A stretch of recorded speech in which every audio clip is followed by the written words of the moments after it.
Bismillahirrahmanirrahim. Today we are going to discuss the physics portion of this QCA test. So let's start from the question number 1. In case of beta negative decay, the mass number and options are increases by 1, decreases by 1. Option C is the mass does not change, and option D both A and B.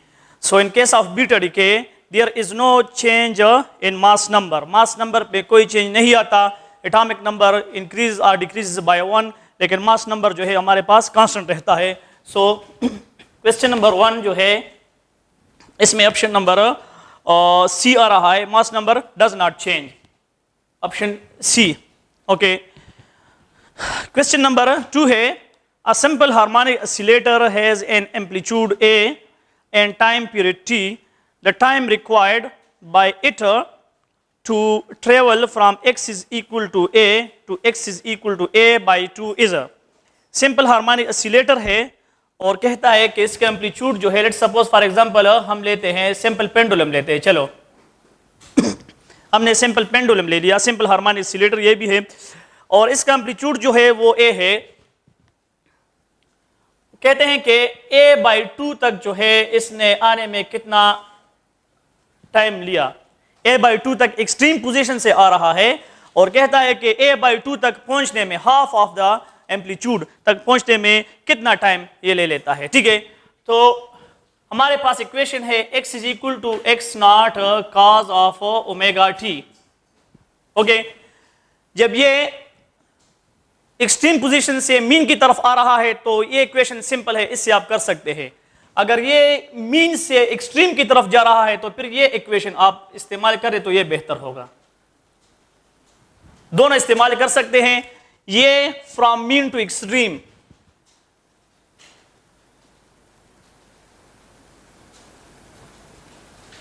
और ये equation हमें जल्दी result देता है from extreme to mean position. अब हमने क्या करना है, टाइम मालूम करना है. तो x जो है ये डिस्प्लेसमेंट इस पर, तो a by 2 is equal to a और ये cos ऑफ ओमेगा जो है बराबर है 2 पाई डिवाइड बाई t के इंटू t के. ये t हमने फाइंड आउट करना है. तो a cancel out with a और ये 1 by 2 cos of 2 pi. Okay, so 1 by 2 is equal to cos of 2 pi divide by t into t. और इसको इस तरह लिख सकता हूँ, cos inverse 1 by 2 is equal to 2 pi divide by t into t. Okay, this is equal to pi divide by 3 and 2 pi divide by t into t. Pi cancel out with pi. Okay, ये चीज find out करनी है हमने. तो ये हो जाएगा t is equal to, ये हो जाएगा हमारे पास, ये यहाँ पे आ जाएगा. तो ये 6 और ये t डिवाइड बाई 6. तो इसमें ऑप्शन नंबर ए आ रहा है. क्वेश्चन नंबर 2 में ऑप्शन ए. ओके, फिर जो है क्वेश्चन नंबर 3 है, which of the following statement is correct for metallic conductor under electrostatic condition. Options are electric field is 0 inside the conductor. This is okay, correct है. Option B potential is constant inside the conductor. ये भी ठीक है. Option C net force on charges is 0 inside the conductor. ये भी ठीक है. Option D है ऑल आर करेक्ट. तो इसमें ऑप्शन डी ठीक है. इलेक्ट्रोस्टैटिक कंडीशन में electric field inside the conductor 0 होता है. इलेक्ट्रिक फील्ड जब 0 है तो पोटेंशियल कांस्टेंट होता है और नेट फोर्स जो है वो भी 0 होता है. F is equal to Q E और E जब 0 है तो फोर्स भी 0. तो इस मीन्स ये चारों ऑप्शन ठीक है. तो इसमें क्वेश्चन नंबर 3 में ऑप्शन डी आ रहा है. क्वेश्चन 3 में ऑप्शन डी. फिर जो है हमारे पास क्वेश्चन 4 है, identical group of atoms associated with each latest point. तो इस ग्रुप ऑफ एटम्स को हम क्या कहते हैं? Option A space lattice, B option B basis, option C crystal structure, option D unit cell. तो identical group of atoms molecules और ion जब लेटेस्ट पॉइंट के साथ अटैच होते हैं तो इसको हम बेसिस कहते हैं. सो इसमें 16 में ऑप्शन 4 में ऑप्शन बी.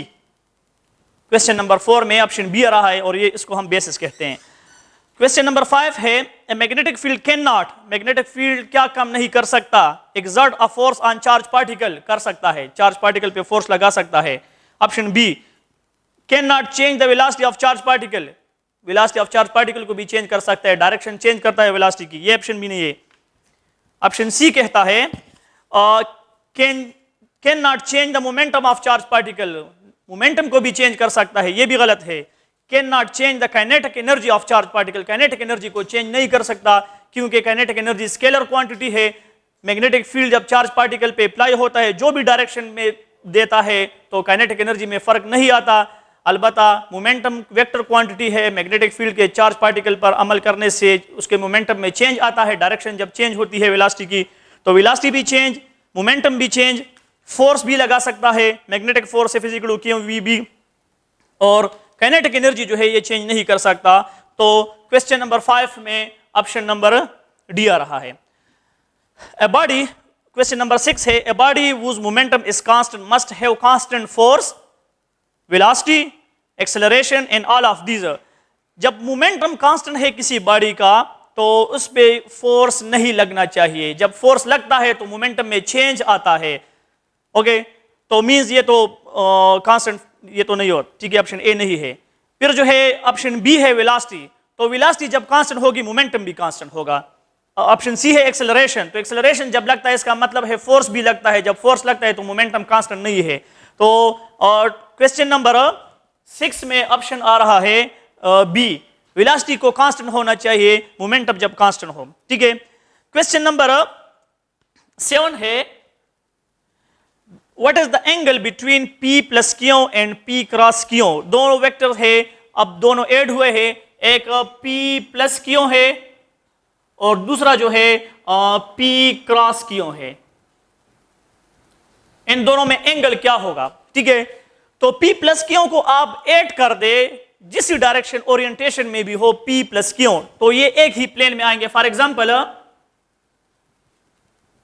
P वेक्टर इस साइड पे है, ठीक है, और क्यू वेक्टर जो है फॉर एग्जांपल इस तरफ है, तो रिजल्टेंट जो है वो भी इसी प्लेन में आ रहा है, इसी प्लेन में आ रहा है। This is P and let's suppose this is Q और ये रिजल्टेंट R है, रिजल्टेंट वेक्टर P और Q के प्लेन में आ रहा है। लेकिन जब आप P क्रॉस Q ले ले, इसका क्रॉस प्रोडक्ट ले ले, तो रिजल्टेंट जो आ रहा है वो इस प्लेन पे नहीं होता, बाय राइट हैंड रूल वो इस तरफ होता है। तो वो रिजल्टेंट के दरमियान और क्रॉस प्रोडक्ट से जो वेक्टर आता है उनके दरमियान एंगल का पूछते हैं कितना है। तो देख लो ये इसी प्लेन में है और क्रॉस प्रोडक्ट से जो वेक्टर आता है वो इस तरफ है, तो दोनों के दरमियान एंगल जो है वो 90 डिग्री का है। दोनों के दरमियान थीटा जो है वो कितना है, वो 90 डिग्री का है। तो इसमें ऑप्शन आ रहा है क्वेश्चन नंबर π/2 है, ऑप्शन बी। क्वेश्चन 7 में π/2 है, ऑप्शन बी। फिर जो है क्वेश्चन 8 है a simple pendulum perform SHM about x is equal to 0 with an amplitude a and time period t. The speed of the pendulum at x is equal to a by 2 will be. Speed मालूम करना है। अब यहाँ पे speed मालूम करना है कि एक सिंपल पेंडुलम है हमारे पास, उसका एम्पलीट्यूड a है और कहता है कि ये इस तरह x is equal to 0 के जो है मोशन कर रहा है, ठीक है। कहता है कि a/2 जो है पे इसकी स्पीड क्या होगी। तो स्पीड के लिए हमारे पास इक्वेशन है, स्पीड के लिए v = ω x0² - x², और x0 जो है ये a के बराबर है, x0 here is a and x is a/2। तो आप इसमें पुट कर दे वैल्यू, ओमेगा जो है this 2π divide by t, 2π/t, और ये हो जाएगा a² -a² हो जाएगा। तो ये हो जाएगा 2π डिवाइड बाई t और ये 3a² divide by 4 under the root, और ये अंडर रूट से बाहर करो तो ये 2 हो जाएगा, 2 और 2 कैंसिल, तो पाई t a² अंडर रूट से बाहर चला जाएगा तो ये a अंडर द रूट 3 रह जाएगा और बाहर a, तो ये pi a divided by t and under the root 3। तो इसमें ऑप्शन नंबर ए आ रहा है। क्वेश्चन नंबर 8 में ऑप्शन नंबर ए आ रहा है कि pi a divide by t under the root 3 के बराबर है। ओके, फिर जो है क्वेश्चन नंबर 9 है, the greatest height to which a man can throw a stone is h, the greatest distance to which he can throw it.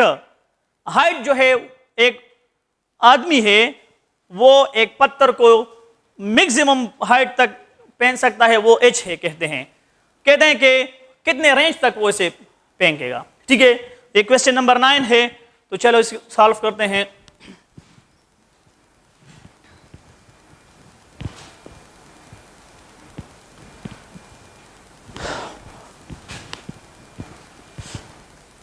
Okay, तो height के लिए जो हमारे पास इक्वेशन है h is equal to v i square sine square theta divided by 2g, और maximum height के लिए थीटा जो है 90 हो जाएगा, तो ये h maximum v i square divide by 2g, और कहते हैं कि ये h के बराबर है। क्वेश्चन में स्टेटमेंट में गिवन है कि this is equal to h। फिर कहता है कि मैक्सिमम रेंज कितने तक ये फेंक सकता है, हाइट तो h है उन्होंने दिया है, मैक्सिमम रेंज कितना हो सकता है। तो रेंज के लिए जो इक्वेशन है r इज इक्वल टू, हमारे पास जो इक्वेशन है v i square sine of 2 theta divided by g, ये रेंज के लिए इक्वेशन है प्रोजेक्टाइल की। अब एंगल जो है मैक्सिमम रेंज, तो angle 45, theta is equal to 45, तो ये हो जाएगा r is equal to v i square divide by g when theta is equal to 45 multiplied by 2 90 का साइन ले ले तो 1 आ जाएगा, तो यहां पे ये आ जाएगा। अब ये जो है हम क्या करते हैं, मैं 2 से मल्टीप्लाई भी कर देता हूं और 2 पे डिवाइड भी करता हूं, तो ये 2g।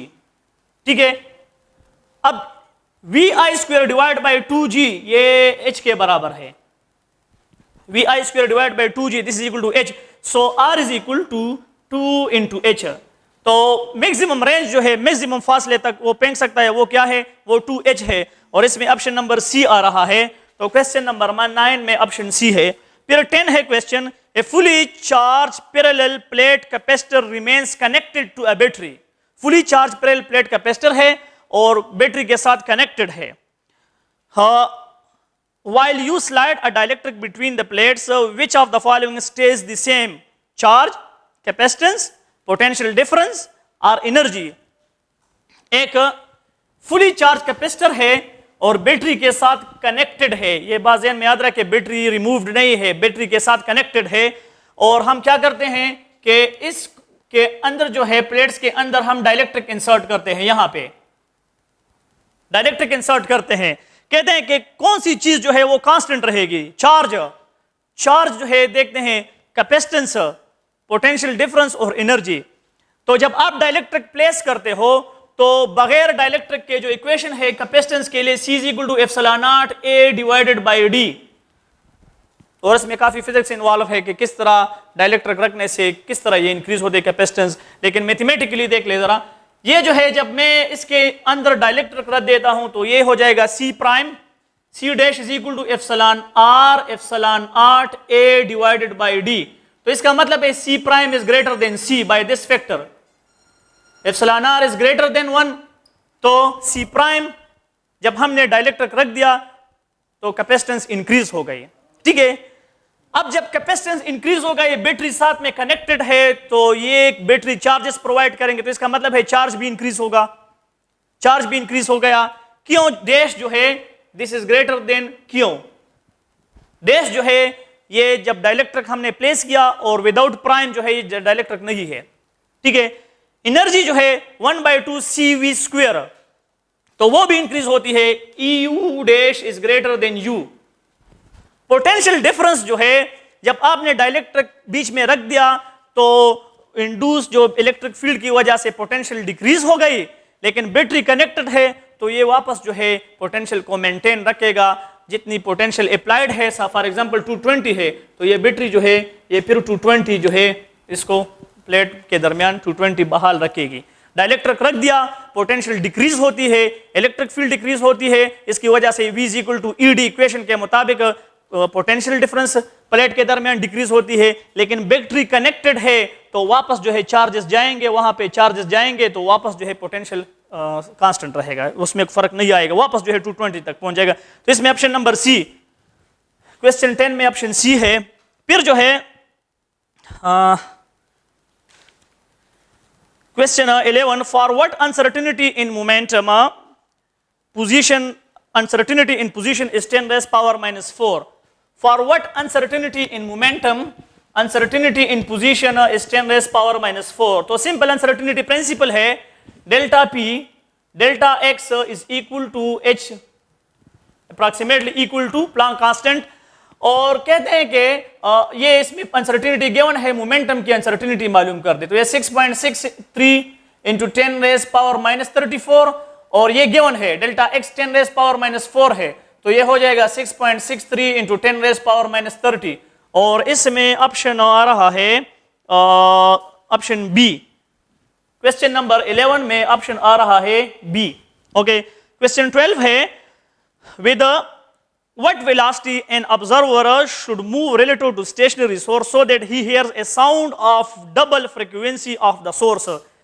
Stationary with what velocity observer should move to a stationary source? stationary है, observer motion कर रहा है, तो कहते हैं किस velocity के साथ observer source की तरफ motion कर दे कि वो क्या सुने, डबल जो है frequency सुने, he hears sound of double frequency of the source. तो क्या करते हैं, जब हमारे पास सोर्स जो है ये स्टेशनरी है और लिसनर जो है सोर्स की तरफ जा रहा है, तो इसके डॉपलर इफेक्ट के मुताबिक इक्वेशन क्या है, v plus b divided by v into f. B जो है कितनी होनी चाहिए, कितनी वेलोसिटी के साथ ऑब्जर्वर को मोशन करना चाहिए, तो ये जो है कि वो डबल साउंड सुने, डबल फ्रीक्वेंसी वाला। तो इसको जब हम डबल करना है, तो अगर मैं b को v पुट कर दूं equal to speed of sound को मैं पुट कर दूं b जो है, तो ये हो जाएगा v plus v divide by v into f, या 2v divide by v into f, तो ये हो जाएगा 2f। तो डबल फ्रीक्वेंसी कब सुनेगा, जब लिसनर जो है स्पीड ऑफ साउंड की वेलोसिटी के इक्वल जो है सोर्स की तरफ जाएगा, तब जो है वो डबल फ्रीक्वेंसी साउंड सुनेगा। तो इसमें ऑप्शन नंबर ए आ रहा है, velocity of sound through towards the source, इसमें ऑप्शन नंबर 12 में ऑप्शन ए।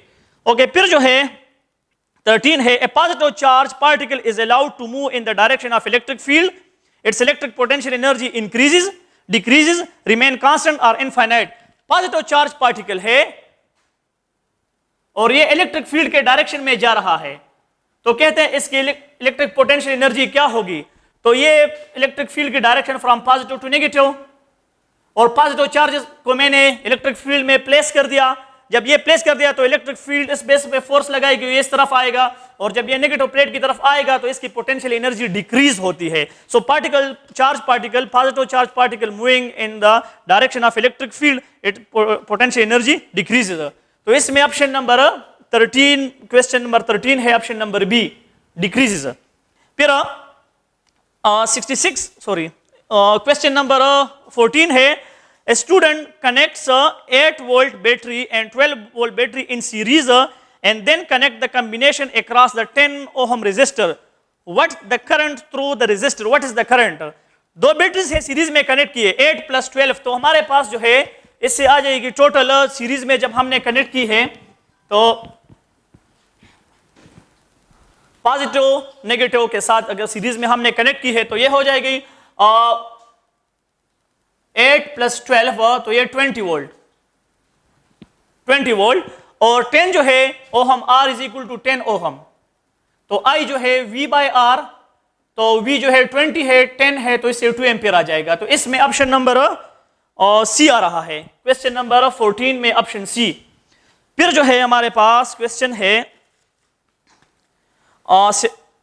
15 क्वेश्चन है, beats are produce by two waves, दो वेव गिवन है हमारे पास, एक वेव जो है वो है y1, ये गिवन है is equal to a sine of 1000 pi into t, y2 जो है ये गिवन है a sine of 998 pi into t, ये दो वेव गिवन है।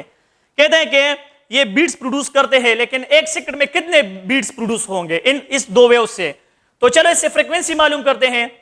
ये जो है स्टैंडर्ड इक्वेशन के साथ कंपेयर करते हैं। स्टैंडर्ड इक्वेशन है y is equal to a sine of omega t, और omega 2 pi f into t के बराबर है। यहां पे जो है 2 पाई f है, यहां पे 100 पाई है। ओके, तो दोनों को कंपेयर कर दे तो 1000 pi is equal to 2 pi F, pi cancel with pi और ये 500 आ जाएगा। तो F1 जो है ये 500 हर्ट्ज, F2 मालूम कर दे फ्रीक्वेंसी, तो इसके साथ कंपेयर कर दे तो ये हो जाएगा 998 pi is equal to 2 pi F, pi cancel with pi, और ये जो है हमारे पास आ जाएगी 4 F is equal to F2 is equal to 499 hertz. अब दोनों का डिफरेंस मालूम कर दे, एक की फ्रीक्वेंसी 500 हर्ट्ज है, दूसरे की 499 है, तो डिफरेंस क्या हमें देगा, बीट्स, तो एक बीट पैदा होगा। नंबर ऑफ बीट्स जो है F1 माइनस F2, तो 500 minus 499 is equal to 1 beat per second. Okay, तो इसमें ऑप्शन नंबर बी आ रहा है। 15 में ऑप्शन बी। 16 है, 2 water pipes of diameter 2 centimeter and 4 centimeter are connected with the main supply line. The velocity of flow of water in pipe of 2 centimeter diameter. दो pipe है, एक की diameter 2 centimetre है, दूसरे की 4 सेंटीमीटर है। कहते हैं कि 2 सेंटीमीटर पाइप वाले में वेलोसिटी मालूम कर दे, तो ये हो जाएगा, कहते हैं कि 4 time that of the other pipe, 1/4 time that of other pipe, 2 times that of the other pipe और 1/2 time that of other pipe. Equation of continuity है, सिंपल है, तो इससे जो है आप कर सकते हैं डायरेक्ट। इक्वेशन ऑफ कंटिन्यूटी जो है ये बताता है A1 divide by A2 is equal to V2 divide by V1। ठीक है, तो एरिया जो है पाई आर स्क्वायर है, स्क्वायर है, तो 2 वाले में जो है 2 सेंटीमीटर डायमीटर में, इसमें वेलोसिटी जो है 4 टाइम दूसरे पाइप से इंक्रीज होगी। ठीक है, तो इसमें ऑप्शन ए आ रहा है 4 times that of in other pipe. 2 वाले की डायमीटर कम है, तो जब आप इसकी स्पीड मालूम करो तो ये 4 टाइम इससे ज्यादा होगी दूसरे से, तो इसमें 16 में ऑप्शन नंबर ए आ रहा है। फिर जो है 17 है, consider acceleration, velocity and displacement of a tennis ball as it fall to the ground and bounce back, direction of which of this changes in the process. Velocity option B, displacement and velocity, C acceleration, velocity and displacement, option D displacement and acceleration. कहते हैं कि एक ball आ रहा है, tennis ball है इस तरह, और जमीन के साथ टकराता है और वापस जाता है। ठीक है, तो कहते हैं इस प्रोसेस में डिस्प्लेसमेंट, वेलोसिटी, डिस्प्लेसमेंट की डायरेक्शन चेंज होती है, वेलोसिटी की डायरेक्शन चेंज होती है, दोनों की डायरेक्शन चेंज होती है, या डिस्प्लेसमेंट, वेलोसिटी, एक्सेलरेशन की डायरेक्शन चेंज होती है। ठीक है, तो देखते हैं डिस्प्लेसमेंट इस तरफ डायरेक्शन, वेलोसिटी की डायरेक्शन भी इस तरफ है। ठीक है, डी जो है, वी जो है इस तरफ है। एक्सेलरेशन जो है ए, क्योंकि ये नीचे आ रहा है, तो जब नीचे आ रहा है तो वेलोसिटी इंक्रीज हो रही है, तो इंक्रीज होती है, तो इसकी एक्सेलरेशन जो है वेलोसिटी के डायरेक्शन में है। या नीचे आ रहा है तो acceleration due to gravity downward है। ठीक है, तो एक्सेलरेशन ये डायरेक्शन है डाउनवर्ड, वेलोसिटी भी डाउनवर्ड, ये भी डाउनवर्ड। जब ये रिफ्लेक्ट हो गया तो ये वेलोसिटी जो है ये इसकी डायरेक्शन अपवर्ड, डी की डायरेक्शन अपवर्ड, लेकिन ये जो है एक्सेलरेशन की डायरेक्शन वही डाउनवर्ड है। वेलोसिटी जो है अब जब ऊपर जाए तो डिक्रीज हो रही है, जब ये डिक्रीज हो रही है तो इसका मतलब है कि एक्सेलरेशन और वेलोसिटी की डायरेक्शन अपोजिट है। तो जिस डायरेक्शन में जा रहा है वो तो वेलोसिटी है, लेकिन एक्सेलरेशन जो है वो डाउनवर्ड है। तो इसमें एक्सेलरेशन की डायरेक्शन चेंज नहीं होती, बाकी जो है डिस्प्लेसमेंट और वेलोसिटी की डायरेक्शन चेंज होती है। ठीक है, तो इसमें ऑप्शन बी आ रहा है कि डिस्प्लेसमेंट और वेलोसिटी की डायरेक्शन चेंज होती है, एक्सेलरेशन की नहीं होती। ठीक है, तो 17 में ऑप्शन बी है डिस्प्लेसमेंट एंड वेलोसिटी। फिर जो है 18 नंबर है, 100 वाट 200 वोल्ट बल्ब, ये रेटेड है, इसकी रेट है 100 वाट 200 वोल्ट बल्ब है, is connected to 160 volt power supply, then the power consumed will be, power consumption का पूछते हैं कि एक बल्ब है उसकी रेटेड जो है पावर रेट क्या है, 100 वाट है, और वोल्ट जो है वो 200 वोल्ट है। कहते हैं कि पावर मालूम कर दे, जो इसको हम 160 वोल्ट के क्रॉस अटैच करें तो पावर क्या कंज्यूम करेगा। तो पहले हम इसकी रेजिस्टेंस मालूम करते हैं जो 100 वाट है और 200 वोल्ट है। So R is equal to, ये actually P is equal to v square by R, तो आर इज इक्वल टू ये हो जाएगा v square divide by P, और वी जो है ये 200 स्क्वायर है तो ये 200 और ये पावर 100 है, तो इससे आ जाएगा 400 ओहम। तो इस बल्ब की जो रेजिस्टेंस है वो 400 ओहम है, ठीक है, अकॉर्डिंग टू गिवन डेटा। अब कहते हैं कि हमने इसको 160 वोल्ट के क्रॉस क्या कर दिया है, इसको कनेक्ट किया है, then the power consumed will be, तो पावर अभी हमने मालूम करना है P is equal to v square divide by R, और 160 वोल्टेज अक्रॉस जो है 160 multiplied by 160 divide by R जो है वो 400 है, तो ये कैंसिल विद दिस वन 4, तो ये हो जाएगा 64 वाट, P इज इक्वल टू 64 वाट, और इसमें ऑप्शन नंबर ए आ रहा है 18 में, ऑप्शन ए। फिर क्वेश्चन नंबर 19 है, a charge particle is situated in a region of space and experience a force when it is in motion. जब ये मोशन में होता है उस रीजन में तो ये फोर्स को एक्सपीरियंस करता है, जब ये मोशन में नहीं होता तो ये रेस्ट में है तो फिर कोई फोर्स एक्सपीरियंस नहीं करता। Okay, a charge particle is situated in a region of space and experience a force when it is in motion, so it can be deduced that the region encloses both electric and magnetic field, only electric field, only magnetic field are none। ठीक है, ये हमारे पास एक reason है और एक charge particle यहां पे पड़ा हुआ है, ठीक है, कहते हैं कि ये जो है फोर्स तब इस पे महसूस होती है, ये फील करता है जब ये मोशन में होता है, ठीक है, लेकिन जब रेस्ट में होता है, रेस्ट में तो ये इस पर कोई फोर्स अमल नहीं करता। तो इसका मतलब है कि इलेक्ट्रिक फील्ड तो नहीं है, क्योंकि अगर रेस्ट में होता तब भी इस पे फोर्स लगता, लेकिन कहते हैं कि जब मोशन में है तब फोर्स लगता है, तो इसका मतलब है जब रेस्ट में है तो फोर्स नहीं लगता, ठीक है। और मोशन में जब होता है तो चार्ज पार्टिकल पे कौन सा फोर्स लगता है, ओनली मैग्नेटिक फील्ड यहां पे मौजूद है, इसका मतलब है, ठीक है, क्योंकि रेस्ट में इस पे कुछ फोर्स नहीं लगता, तो इसका मतलब है E is equal to 0, electric field 0 है, ठीक है। और जब मोशन में होता है तब इस पे फोर्स लगता है, तो इसका मतलब है कि इस रीजन में सिर्फ मैग्नेटिक फील्ड मौजूद है, इलेक्ट्रिक फील्ड मौजूद नहीं है, तो इसमें ऑप्शन सी आ रहा है, only magnetic field. Question number 19 में ऑप्शन सी। ओके, क्वेश्चन 20 है, hydrogen atom loss it's electron and is moving in east in a region where magnetic field is from north to south, it will be deflected.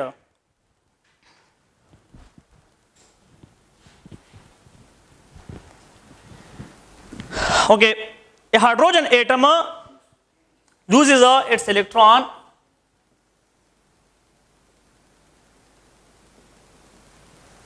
पहले हमने map बनाया, ठीक है, north, east and west and south.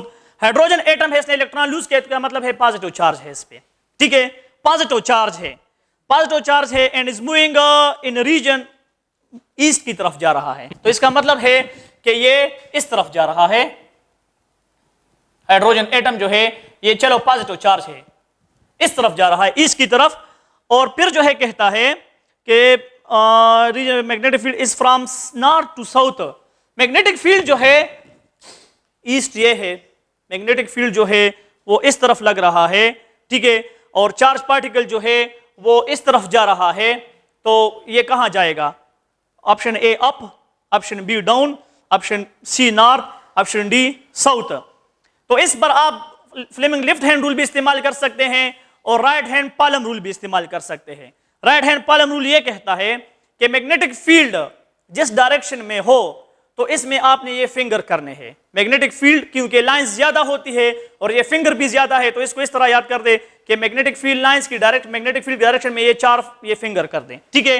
तो magnetic field जो है from ये suppose north है, ये साउथ है, तो मैग्नेटिक फील्ड जो है इज इस रीजन में फ्रॉम नॉर्थ टू साउथ, तो ये साउथ है और ये नॉर्थ है, तो मैग्नेटिक फील्ड इस डायरेक्शन में, और चार्ज पार्टिकल जो है ये हमारे पास ईस्ट है, तो ईस्ट की तरफ जा रहा है, इस तरफ, तो टर्म जो है मोशन की तरफ, चार्ज पार्टिकल के मोशन की तरफ, ये मैग्नेटिक फील्ड, ये पालम जो है ये वाला, ये डायरेक्शन देता है आपको मोशन ऑफ चार्ज पार्टिकल, जो पॉजिटिव चार्ज है उस पर फोर्स की डायरेक्शन देता है। अगर ये नेगेटिव चार्ज होता तो फिर फोर्स इस पर इस तरफ लगता, लेकिन पॉजिटिव चार्ज पर जो है ये पालम जो है ये आपको डायरेक्शन शो करता है, ठीक है, इस तरह, तो ये डाउनवर्ड जाएगा, और अगर आप फ्लेमिंग लेफ्ट हैंड रूल से कर सकते हैं, राइट से भी कर सकते हैं, डजंट मैटर। ये जो है हमारे पास ये पॉजिटिव चार्ज जा रहा है, फोर्स, ये फील्ड है और ये करंट है, चार्ज पार्टिकल जो है। तो चार्ज पार्टिकल कहां जा रहा है? इस तरफ जा रहा है, ठीक है। और इस पर जो मैग्नेटिक फील्ड की डायरेक्शन है वो फ्रॉम नॉर्थ टू साउथ है। तो ये टर्म जो है ये क्या आपको देगा, सॉरी, मैग्नेटिक फील्ड जो है वो किस डायरेक्शन में है? From north to south. तो ये जो है हमारे पास नॉर्थ टू साउथ, ये ठीक है। चार्ज पार्टिकल इस तरफ जा रहा है और इस पर जो है फोर्स जो है ये फोर्स इस पर डाउनवर्ड लगेगा, ठीक है। तो आप दोनों से कर सकते, लेफ्ट हैंड रूल से भी कर सकते, राइट हैंड पालम रूल से भी कर सकते हैं। तो इसमें ऑप्शन नंबर बी आ रहा है 99 में, सॉरी ये 20 है, 20 में ऑप्शन बी आ रहा है, ये डाउनवर्ड जाएगा। फिर जो है क्वेश्चन नंबर 21 है, इन adiabatic expansion change in internal energy is 0, change in internal energy is negative, change in internal energy this is positive and net work done this is 0 मैंने लिखा है, ठीक है।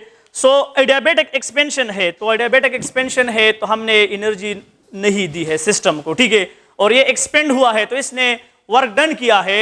जब इसने वर्क डन किया है ऑन द सराउंडिंग तो एनर्जी तो इसको प्रोवाइड नहीं हुई है, तो ये वर्क डन जो है at the cost of internal energy हो गया है। इंटरनल एनर्जी कम हुई है और उस इंटरनल एनर्जी की वजह से वर्क डन हुआ है। तो इनिशियल इंटरनल एनर्जी यू जो है वो ज्यादा है और U1 जो है इनिशियल ये ज्यादा है और ये फाइनल जो है ये कम है। तो जब आप इनका रेशो मालूम करोगे तो इससे नेगेटिव आएगा। तो ऑप्शन नंबर क्वेश्चन नंबर 21 में ऑप्शन नंबर बी आ रहा है, change in internal energy is negative. फिर जो है क्वेश्चन नंबर 22 है, in laminar flow the velocity of liquid in contact with the walls of the tube 0, maximum, in between maximum and minimum and option D is none. तो laminar flow में velocity of liquid contact the wall of the tube this is 0। तो इसमें option 10 ये 22 है तो इसमें option number A आ रहा है। 23 में an electron enter a magnetic field acting vertically downward, magnetic field जो है वो downward है and electron is moving from east, electron जो है east की तरफ से मोशन कर रहा है, ठीक है। तो ये जो है इलेक्ट्रॉन जो है इस तरफ मोशन कर रहा है। अगर इसके मुताबिक हम कर ले तो ईस्ट की तरफ से इलेक्ट्रॉन मोशन कर रहा है इस तरह, मैग्नेटिक फील्ड डाउनवर्ड है। तो मैग्नेटिक फील्ड की डायरेक्शन में ये 4 फिंगर कर दे, राइट हैंड पालम रूल इसको कहते हैं, ठीक है। मैग्नेटिक फील्ड डाउनवर्ड है, ठीक है। और फिर कहता है कि इलेक्ट्रॉन जो है ये कहां से जा रहा है? ये ईस्ट की तरफ जा रहा है। तो इस पर जो है किस डायरेक्शन में फोर्स लगेगा, ठीक है। तो अगर ये ईस्ट है, ठीक है, और ये वेस्ट है और ये नॉर्थ है, ये साउथ है, तो ये तो इलेक्ट्रॉन जो है नॉर्थ की तरफ जाएगा। पॉजिटिव चार्ज इस तरफ जाएगा और इलेक्ट्रॉन नेगेटिव चार्ज है तो ये इस तरफ जाएगा, ठीक है। तो इस तरफ नॉर्थ है, ठीक है। This is north, south, east, west. तो मैग्नेटिक फील्ड डाउनवर्ड है, चार्ज पार्टिकल इलेक्ट्रॉन है इस तरफ जा रहा है, इस तरफ, ठीक है, फ्रॉम ईस्ट टू वेस्ट। तो नेगेटिव चार्ज है तो इस पर फोर्स इस तरफ लगेगा। अगर पॉजिटिव चार्ज है तो पालम की डायरेक्शन में, तो फिर वो इस तरफ, प्रोटॉन होता तो इस तरफ होता, साउथ की तरफ। इलेक्ट्रॉन है तो ये नॉर्थ की तरफ जाएगा। तो इसमें ऑप्शन नंबर ए आ रहा है 23 में, ऑप्शन ए। फिर कहता है when you push a permanent magnet with north pole towards a conducting loop in front of you, before north pole enter the loop, the current in the loop will be। अगर आपके पास एक magnet है, एक north pole है, एक south pole है और एक कॉइल है यहां पे, और मैग्नेट को आप कॉइल की तरफ मोशन देते हो, ठीक है। तो जब आप इसको इस तरफ मोशन देते हो तो बाय लेंज लॉ ये कॉइल जो है इस मोशन को क्या करेगा? इसकी मुजाहिमत करेगा, ठीक है। तो ये मुजाहिमत कब पॉसिबल होगी? जब ये इसका जो कॉइल का जो बाहर वाला फेस है मैग्नेट की तरफ वो नॉर्थ बन जाए। जब ये नॉर्थ बन जाए तो नॉर्थ, इसका मतलब है कि लाइंस इससे निकलेंगी, तो लाइंस की डायरेक्शन में ये टर्न कर दे और करंट की डायरेक्शन में ये फिंगर्स, तो इसके मुताबिक ये एंटी क्लॉकवाइज, ये करंट जो है मैग्नेट इस तरफ, ये नॉर्थ पोल है तो कॉइल का भी ये नॉर्थ, तो नॉर्थ के मुताबिक इस तरह ये नॉर्थ और ये एंटी क्लॉकवाइज, करंट जो है इसमें anti clockwise. Option number D आ रहा है क्वेश्चन नंबर 24 में, ऑप्शन डी। फिर जो है 25 की तरफ आते हैं। Lenz's law is a particular form of law of conservation of energy। ये तो क्वेश्चन नंबर 25 में ऑप्शन सी है। The unit of Henry is equivalent to, Henry जो है ये किस चीज की यूनिट है? इंडक्टेंस की है। और ये जो है हमारे पास E जो है this is equal to minus L del I divide by del t, और इससे आप L की यूनिट निकाल सकते हैं। So L is equal to ये वोल्ट, ये सेकंड डिवाइड बाय एम्पियर। तो इसमें ऑप्शन नंबर आ रहा है ऑप्शन ए, 26 में ऑप्शन ए। फिर जो है 27 है, a particle moves with constant speed v along the circular path of radius r and completes the circle in time t। the acceleration of particle, acceleration find out करनी है कि एक particle है,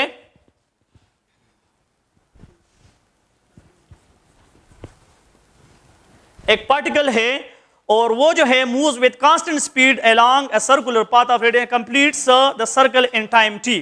तो find out the acceleration। Acceleration की equation है v square divide by r और v dot v divide by r is equal to r omega dot v, और ये r तो r और r cancel, is equal to 2 pi divide by t into v। तो इसमें option number ये है option 2 pi v divide by option D है, option D है 27 में ऑप्शन डी है। क्वेश्चन 27 में ऑप्शन डी आ रहा है। ओके, फिर जो है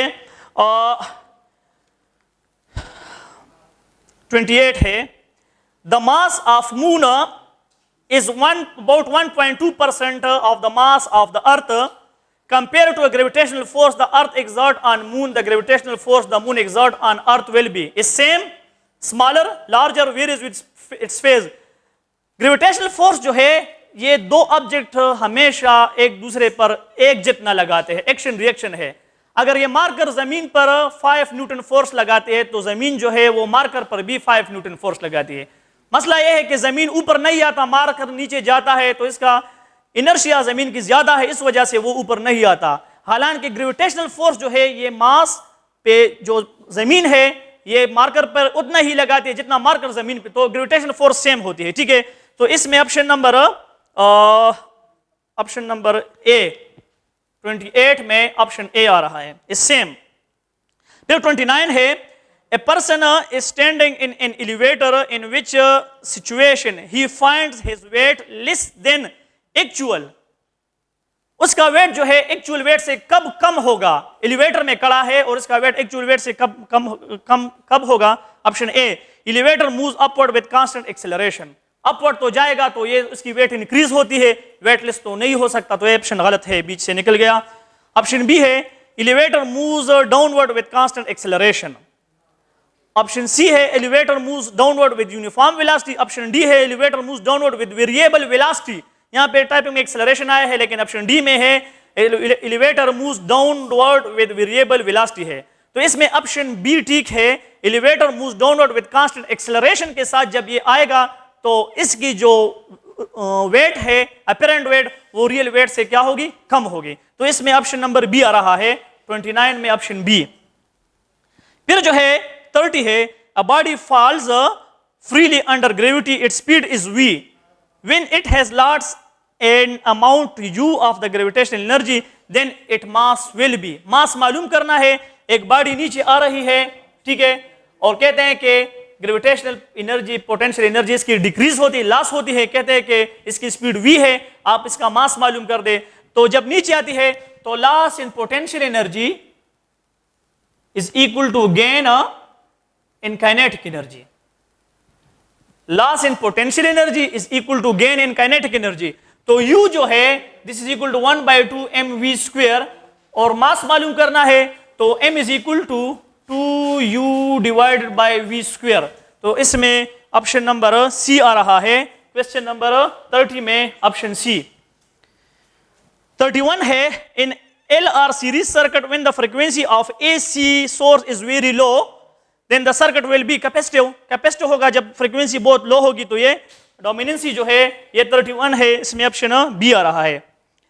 132 है, a changing electric flux in a certain region of space to produce electric field, magnetic field, both and non.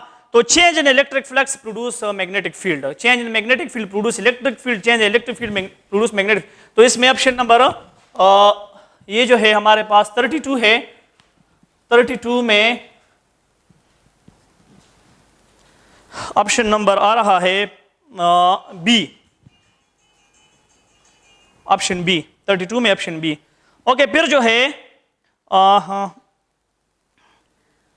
33 है, a body of mass 10 kilogram is dropped to a ground from a height of 10 meter. The work done by gravitational force minus 490 joule plus 490 joule minus 980 joule plus 980 joule.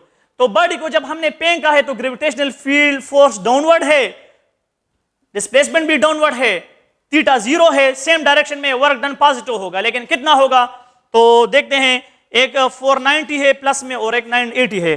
तो work done जो है ये PE is equal to mgh, यहां पे तो 10 9.8 और height भी given है 10 है, तो ये 980 आ रहा है, 980 जूल, लेकिन डिस्प्लेसमेंट और फोर्स दोनों नीचे है तो ये पॉजिटिव होगा, ऑप्शन डी। तो ये 33 में ऑप्शन डी। फिर 34 है, intrinsic semiconductor can be converted to extrinsic semiconductor by adding trivalent impurity, pentavalent, C both A and B, D none. तो इसमें जो है 34 में हमारे पास ऑप्शन है सी, दोनों इंट्रिंसिक मींस प्योर सेमीकंडक्टर को एक्सट्रिंसिक इम्प्योर में किस तरह कन्वर्ट करते हैं, पेंटावेलेंट इंप्योरिटी डालने से, ट्राइवेलेंट इंप्योरिटी डालने से, या दोनों से हम कर सकते हैं, ठीक है। तो इसमें ऑप्शन सी आ रहा है। फिर जो है हमारे पास है क्वेश्चन नंबर 35 है, the ratio of dimension of Planck constant and that of movement of inertia is the dimension of. तो दोनों का डायमेंशन मालूम करें और इससे जो है रेशियो मालूम करेंगे, तो इससे हमारे पास dimension of Planck constant, Planck constant जो है इसकी dimension same as angular momentum, mvr is equal to nh divide by 2 pi. तो इसकी तो कोई डायमेंशन ही नहीं है, ये जो है हमारे पास क्या है, मास है, वेलोसिटी है, और ये जो है डिस्टेंस है, रेडियस है। तो ये किलोग्राम और ये मीटर पर सेकंड, और 1 मीटर ये तो मीटर स्क्वायर पर सेकंड। तो ये जो है m l square t minus 1, ये h की डायमेंशन आ गई। फिर मूवमेंट ऑफ इनर्शिया है I is equal to mr square, तो किलोग्राम, तो ये हो जाएगा m और ये l स्क्वायर। कहते हैं दोनों का रेशो से क्या आएगा, तो दोनों का रेशो जो है dimension ratio of Planck constant to movement of inertia, तो इसको इस पे डिवाइड कर दो, ml square t minus 1 divide by ml square, तो ये और ये कैंसिल, तो ये t माइनस 1 जो ये फ्रीक्वेंसी की डायमेंशन है। तो इसमें ऑप्शन नंबर ए आ रहा है, इसमें 35 में ऑप्शन ए। ओके, फिर जो है 36 है, if two photons are moving with speed with respect to each other in the same direction, two photon है, लाइट फोटॉन है या गेम आ रहे फोटॉन है, लेकिन 2 फोटॉन है और सेम डायरेक्शन में, the relative velocity of one with respect to other 0, option B c, option C 2c and option D c/2। Photon जो है स्पीड उसकी c ही होती है, अगर आप अपोजिट डायरेक्शन में जाए, सेम डायरेक्शन में जाए, उसकी c ही रहेगी। तो इसमें ऑप्शन नंबर 36 में ऑप्शन नंबर ए बी है और ये c ही रहेगी, इसमें चेंज नहीं आएगा। ए particle with 0 mass and energy carries momentum, 0 मास, ठीक है, और एनर्जी E है, मास 0 है, तो इसका मतलब ये फोटॉन है, लाइट फोटॉन है और इसकी एनर्जी E है। कहते हैं कि इसके पास मोमेंटम कितना होगा, तो हमारे पास इक्वेशन है मोमेंटम ऑफ फोटॉन की इज इक्वल टू pc, तो p जो है is equal to E divide by c, p is equal to E by c। तो इसमें ऑप्शन नंबर c आ रहा है। 37 में ऑप्शन c है। 38 है, a vector is represented by 3i plus j plus 2k, its length in xy plane। एक vector है और एक वेक्टर गिवन है, ए वेक्टर है suppose 3i plus j plus 2k, कहते हैं कि इसकी xy प्लेन में इसकी लेंथ मालूम कर दे। तो xy प्लेन में जस्ट ये 2 आ रहे हैं, ठीक है। तो मैग्नीट्यूड फाइंड आउट करें तो 3 square plus 1 square under root 9 plus 1, तो ये 10 अंडर द रूट। तो एक्स वाई प्लेन में इसकी जो मैग्नीट्यूड है या लेंथ है वो 10 अंडर द रूट है। तो इसमें ऑप्शन नंबर सी आ रहा है, 38 में ऑप्शन सी। 39 है the ground state energy of hydrogen atom, ground state से जो हाइड्रोजन एटम को निकालेंगे जितनी एनर्जी वो 13.6 है। The energy required to ionize hydrogen atom from its second excited state. तो option given 13.6, 12.1 electron volt, 3.4 electron volt और 1.51 इलेक्ट्रॉन वोल्ट। कितनी एनर्जी दरकार है सेकंड एक्साइटेड स्टेट से? तो ये 13.6 divided by second excited state के लिए n is equal to 3 divide by n square. तो ये हो जाएगा मेरे पास 13.6 डिवाइडेड बाय 9 और इससे आ जाए 1.51 इलेक्ट्रॉन वोल्ट। इतनी एनर्जी दरकार है सेकंड शेल से इसको क्या करने के लिए, आयोनाइज करने के लिए। सो ये जो है इसमें ऑप्शन 39 में ऑप्शन आ रहा है डी। 40 है last one. A force of 500 Nx on 15 kilogram body initially at rest. The work done by the force during the first second of the motion. तो वर्क डन मालूम करना है हमने, वर्क डन क्या होगा, ठीक है। सो वर्क डन जो है this is equal to force into displacement. W is equal to F dot S और S बराबर है S is equal to VIT plus half AT square. लेकिन कहते हैं कि रेस्ट से स्टार्ट है तो VI 0 है, VI इज इक्वल टू 0, तो ये हो जाएगा S is equal to half AT square. तो ये W is equal to F divide by 2, ये 2 यहां से, और AT स्क्वायर।